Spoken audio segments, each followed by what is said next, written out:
Many thanks for joining us for today's episode of Techbridge on Lagos Television. We always serve you fresh information. We always serve you fresh on this station. All we do is to make sure that technology works for you and not against you. And we pick all the dots, we connect them together so that you can understand it better. I'm Sheifumi Olatide, and I welcome you to Techbridge today. So you're welcome to Techbridge today as we connect you to the globe. My name is Tony Olagoke. Okay, all right. So today we're talking about let's delve into telecoms a little and go a bit technical, though we're going to make it very simplified for our audience. Very practical and applicable. Yes, we are talking about base stations. Our focus is on base stations today. Things that happen around the telecom base stations. And we know, for a layman, without the base stations, we can't really connect on our mobile. At least average Nigerian knows what a base station is. Yes. Some people say it's base transceiver stations, BTS, but some people just say it's base station. But a number of things surround these base stations, and that's why we're bringing experts. Okay, so we're talking about incident surveillance at base stations today. Oh, fantastic, so that we can trash all the issues. Maybe that will help us to have quality services. Yes, and probably we know how it affects us as users. As the users, yeah. All right, so please stay with us. It's still Techbridge on Lagos Television. We'll be back after this break.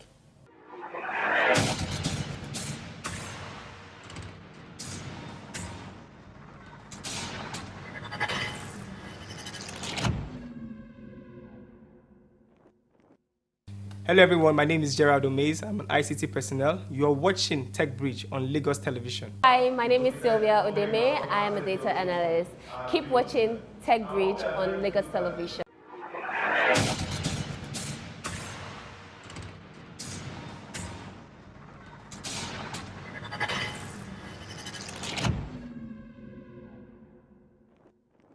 Thanks for staying with us. The program is still Techbridge on Lagos Television. We told you we are focusing on base stations generally today, and we're picking surveillance, incidents of surveillance at those places. We've got Kolawole Majid on the show today. He's a frontline surveillance engineer, and of course, at a point, he developed an electronic voting system for LASSO.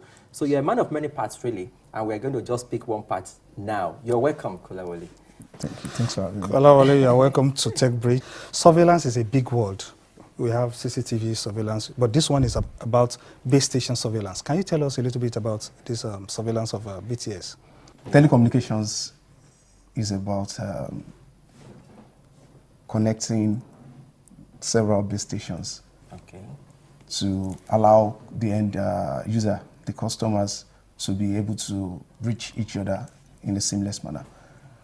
And the base station comprises of some softwares and some hardwares, which enables for somebody somewhere in a remote location to be able to monitor whatever is going on that site. So when you talk about incidents on that site, incident varies from, we are majorly divided into two parts, which is either, we say, is active or passive. When you say active, active describes transmission incidents, transmission events on that site. Or passive talks about the power incident. Okay. So why will a vendor, so to say, demand for surveillance? It's for some reasons, but I will just mention two of it. Two is for quality check, and the other is for availability. Availability in the sense that at times you might want to make a call and you find out that we use that word, there is no network. Okay. And meanwhile, it's because the way the BTS has been set up, we have different cells. Maybe that's our phone, why they call our phones cellular phones.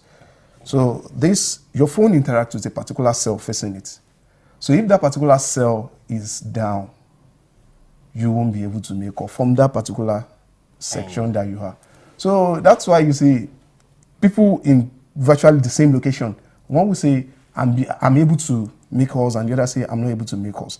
But when you move a bit to that place, I mean, You to the point adjust your that person position. is, you'll be able to make your calls. So even at that close distance, it could make a lot of difference. Yes, because each BTS comes with those cells that I mentioned.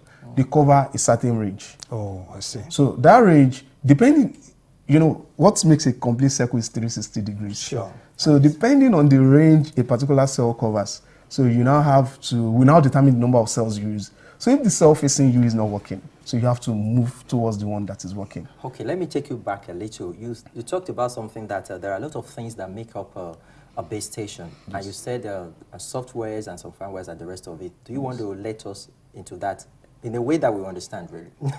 Not so technical. Okay. Let me pick the software in this case, because the software is what actually makes the surveillance possible. Okay. So these softwares are proprietary in nature. Okay. Each vendor has its own to monitor whatever is going on that side. So it depends on the vendor, the particular vendor that set up the BTS, that will determine the monitoring tool you use. Okay. So when you talk about the other part, the hardware, okay, we normally see the hardwares. They are physical. You see the mast, you see the radios, you see the antennas. In fact, you see some sites have generators. Some, they depend on power from PHCN and like that. Okay. All right. That's very interesting because the software aspect of it, some people call it firmware. I don't know, maybe that's correct. Yes. But what you've just explained is what people have been experiencing negatively. Sometimes you want to make a call and you have problems. That is why I they have that problem. Or maybe it's even mixing up with another calls. What they install at each BTS is an hardware. So the hardware comes with the software. The software that particularly reports whatever happens on that site to somebody at a remote location. In fact, if you go, you can even be on that particular site to view whatever is going on. But we have over 1,700 sites, for God's sake. So you can't keep 1,700 people on the particular site and say, check. So some people will have to do the job. Okay. So that is the point. But when an alarm comes in, you have to differentiate, or interpret what the alarm is saying for you to identify the problem on the site. So we even classify these alarms in terms of their severity. Okay, sorry, I have to take you back a little there. You're moving to our next question. That is talking about the challenges that this BTS face. You just talked about when an alarm comes. So what could trigger such alarm? What could have happened that would have triggered that? And we just want to know. Okay. This BTS is set up to work in a particular way. So if at a point in time, something's happened, changes the way it's supposed to work, like? It reports. Okay, like one is interference. Okay. It's supposed to receive signal 24 hours of the time. Sure. So something just happened, maybe within few seconds or so, something happened, it didn't receive the signal. An alarm will pop up immediately and say, I didn't receive signal. So somebody picks it and say, okay, you didn't receive that signal, no problem, just keep working. Or at times it could be power. Majority of the problems we have on site is power. Okay. It's power related.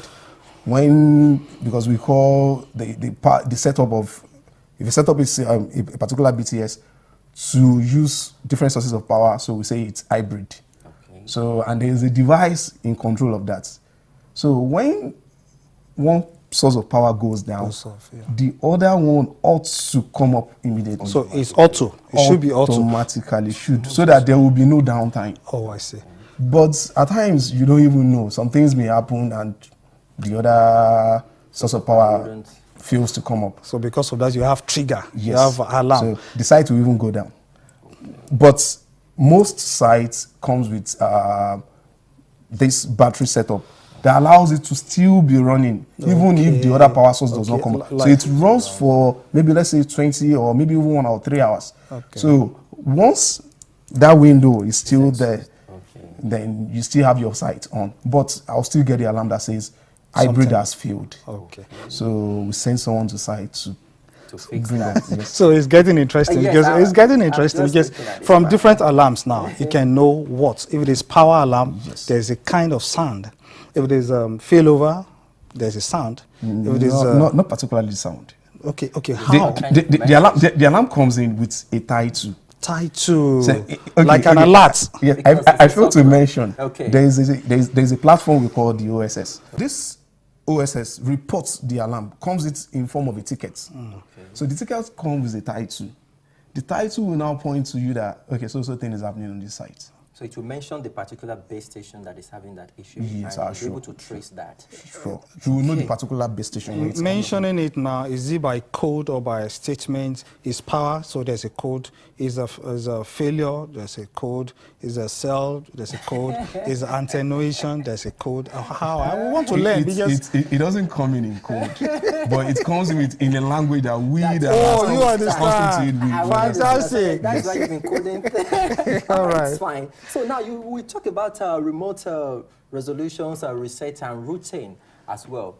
Those are probably big grammars for a layman. So let's break it down. Help us in that area. Okay.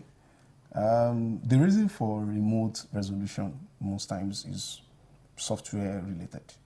Okay. Okay. Say for example now, or at times it could be hardware. Say for example, some sites are connected through fiber. So if the fiber fails, normally we always have a backup part so that you just move from that failed part to another part. So you route it from that part to the other part. So it's not somebody on site that will do that. Okay. So someone from the back end will have to sit down and do some rerouting. Okay. So, and meanwhile, we have sites. Different sites are classified according to the amount of sites connected to them.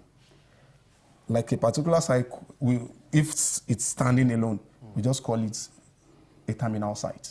Terminal in the sense that it has nothing to give to anybody, but it is receiving from others. Okay. So that kind of site, if it goes down alone. You just go there and resolve the issue. Others. Yes. But when some sites above it, like the hub sites connect like close to 20 sites, or if not more, 20 sites. So if that one should go down, 20 site goes down with it. So in such cases, we don't even allow for such site to go down. So that is where the routine check comes in. If we get an alarm from that particular site, we say, hey, this is a critical issue. Just go there and resolve this thing. Before it goes down, it mustn't go down. But we have a bigger one, which we call the backbone. If a backbone should go down, that means even from the name, backbone. You may have like 500 sites going down. So it goes from a terminal site, that is the lowest, then go to the hub, then backbone. I won't forget backbone. Can you help me with this understanding? What do you do with those trouble tickets and the reports to enhance quality of service for customers? Thank you. Somebody at the level of the front office, who we call the first line, what they do is when they receive the alarm, they call the field guys. So sites is showing so error. Please take it up. The guy does what he has to do to clear the issue. So if he can't resolve that issue on its own, so you send it to the back office person, who in turn now he has an advanced access compared to the front office person. So he can do some rerouting, do so many things. So when he now finish, when we are through with that particular issue, with that incident, you have a ticket, which serves as a record. Okay, of what happened? What happened at that site. In fact, almost everything that happens on that site will be documented on that particular ticket. So once you close that ticket, that means the issue there has been resolved. Okay. So when the issue is resolved, the quality guys, what they do is they say, okay, we use different codes for this site. Let's say Lagos 1202 went down. And I said, people from that particular region where that particular BTS is serving are now complaining of some things. And they will report. They call the customer. And the customer calls the surveillance company now. And we in turn now say, okay, if these people are complaining, then they must be getting problem from this particular site. So they now go to that site, check what its history, and with that they will resolve the issue. Okay, so I want to ask this one. I think I heard it from somewhere. I don't know how authentic it is. The person told me that if you put your phone on flight mode, and switch it back, rather, you get what I mean? It can help improve the quality of service. Probably it can connect to the better base station. I don't know how that true is, so we need to hear from you. Okay, this is how a phone works. Okay. We have something we call the SIM, subscriber identification module. So it comes with some encrypted information. Okay. So without it, you can connect. Sure. So when you have your SIM in your phone, immediately you insert the SIM, put on the phone, it starts triangulating, looking for the nearest BTS to say, I am available. Okay. In case someone is looking for me, I am here. Okay. So when it does that, it gives some certain information about you. It gives it to the BTS, the nearest BTS. And so whoever is trying to reach you can always reach you through that information. So when you put your phone on flight mode, it says, I'm not available. Okay. Though the same is on the phone, but I am not available. I'm not ready to pick calls. I'm not ready to do anything. So when you switch it on back on, it does the same thing. It will still connect to that. It does the same thing. It looks for the nearest BTS also, and also say, I'm back. So let me ask now. So if my phone is here, and this is the nearest BTS that I have. Yes. If I put this phone in flight mode, put it on back, is there a possibility that it's going to connect to this BTS that is farther from this compared to this? No. The possibility is not there. No. It will only go back to the this. nearest one. Say for example now, even a particular site may not have may be giving us problems. And the only thing we'll just ask this FME, like we call them, to do is just go there and re-terminate a particular cable. Okay. Say it's maybe the LAN cable or whichever cable. And they remove the cable, insert it back, and the site comes back on. This is so it's an electronic issue, something that is beyond me. I can't even explain how it happens. Okay. But those kind of things does not necessarily mean something has happened. Okay. It just means maybe you just allow the system to go down and say, okay, restart again. Okay, that's interesting. So talking all of this, I still have a lot of questions because at times when telecom started in Nigeria, we discovered that when you make call, you'll see hear your voice again. Yes. Hello. I'm echoing back to you. Yes. Okay, I think we are going to expatiate more on that some other episode. Thanks so much for coming on the show, Majid, surveillance engineer. And, we really enjoyed this discussion, and I have questions that has to do with my phone and calling and the rest of it. But I'll see you behind the scene. All right, the program is still Techbridge on Lagos Television. Please stay with us. We continue after this break.